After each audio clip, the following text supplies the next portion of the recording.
Kadang-kadang, ada orang di sekitar kita yang mungkin merasa cemburu atau iri terhadap kesuksesan atau kebahagiaan kita.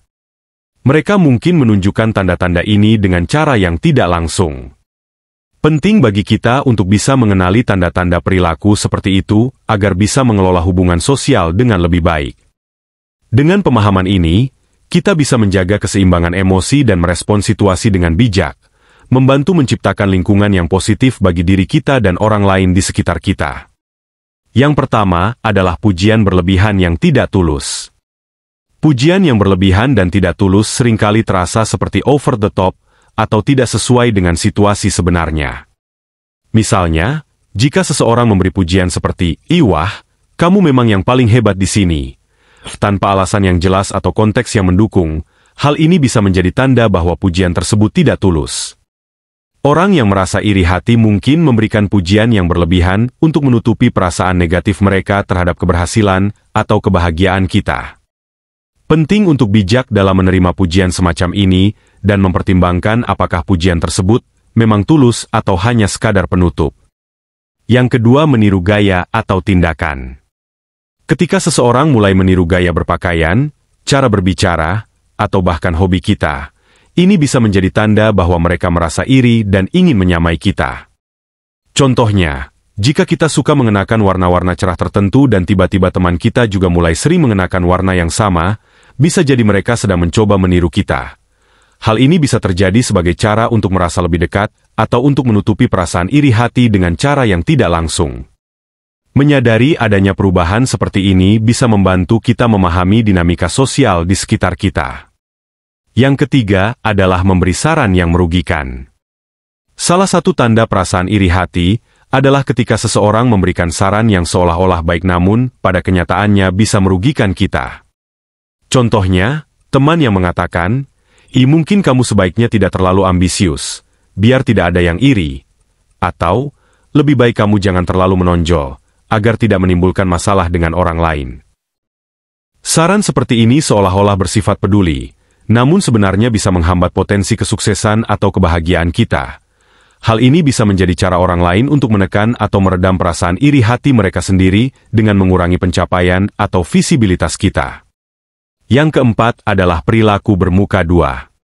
Perilaku ini terjadi ketika seseorang terlihat sangat manis dan ramah di depan kita, namun berubah drastis atau berbicara buruk tentang kita di belakang. Contohnya, seseorang mungkin sangat sopan dan baik saat berdua dengan kita, namun ketika bersama kelompok lain, sikap mereka berubah menjadi dingin atau bahkan mengejek kita. Ini bisa menjadi tanda bahwa ada perasaan iri hati yang mereka sembunyikan di balik senyuman dan keramahan mereka. Mereka mungkin merasa tidak nyaman dengan keberhasilan atau kebahagiaan kita, sehingga berusaha untuk menunjukkan kedekatan namun sebenarnya menyimpan perasaan negatif. Yang kelima, reaksi negatif terhadap kesuksesan kita. Ketika seseorang menunjukkan reaksi negatif atau tidak antusias ketika kita mencapai kesuksesan atau meraih kebahagiaan tertentu, ini bisa menjadi tanda bahwa mereka merasa iri. Misalnya, ketika kita memberitahu mereka tentang pencapaian atau kebahagiaan kita, seperti promosi di tempat kerja atau pernikahan yang bahagia, dan mereka merespons dengan cuek atau tidak tertarik. Mereka mungkin tidak mengungkapkan dukungan atau bahkan menunjukkan sikap dingin, yang bisa mengindikasikan perasaan iri hati terhadap keberhasilan atau kebahagiaan kita. Yang keenam, pujian palsu atau komentar negatif tidak membangun. Seseorang yang merasa iri hati terkadang memberikan pujian yang terdengar tidak tulus atau komentar negatif yang tidak membangun. Misalnya, mereka bisa mengatakan, "Wah, kamu memang selalu beruntung ya. Semuanya selalu berjalan dengan mudah untukmu." Namun ada suara atau ekspresi wajah mereka menunjukkan ketidaksetujuan atau kecemburuan. Ini bisa menjadi cara untuk menyampaikan rasa iri hati secara tidak langsung. Atau, mereka mungkin memberikan komentar negatif yang tidak memberikan saran konstruktif, seperti mengkritik tanpa alasan yang jelas atau memberikan pendapat yang meremehkan terhadap prestasi atau usaha kita. Yang ketujuh, menekan atau mengabaikan prestasi kita. Tanda ini muncul ketika kita sering mendengar komentar yang meremehkan prestasi atau usaha yang telah kita peroleh.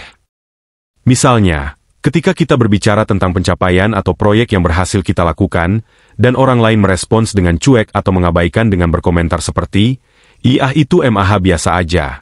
Atau, banyak orang bisa melakukan hal seperti itu. Komentar semacam ini tidak mengakui atau menghargai upaya kita, yang bisa menjadi tanda bahwa orang tersebut mungkin merasa iri terhadap kesuksesan atau prestasi kita. Reaksi seperti ini bisa mencerminkan perasaan inferioritas atau ketidaknyamanan orang lain terhadap pencapaian atau kemajuan yang kita capai. Penting untuk tetap tenang dan tidak terlalu terpengaruh oleh komentar negatif semacam itu. Lebih baik fokus pada pengembangan diri dan menjaga hubungan yang positif dengan orang-orang di sekitar kita yang dapat memberi dukungan dan motivasi yang sebenarnya. Menanggapi situasi seperti ini, penting untuk tetap tenang, bijak, dan tidak terlalu terpengaruh. Lebih baik memfokuskan energi pada membangun hubungan yang positif dan memotivasi satu sama lain. Terkadang, mengenali dan memahami perasaan orang lain bisa membantu kita menjaga kedamaian dan produktivitas dalam interaksi sosial. Demikian yang dapat saya sampaikan, semoga bermanfaat.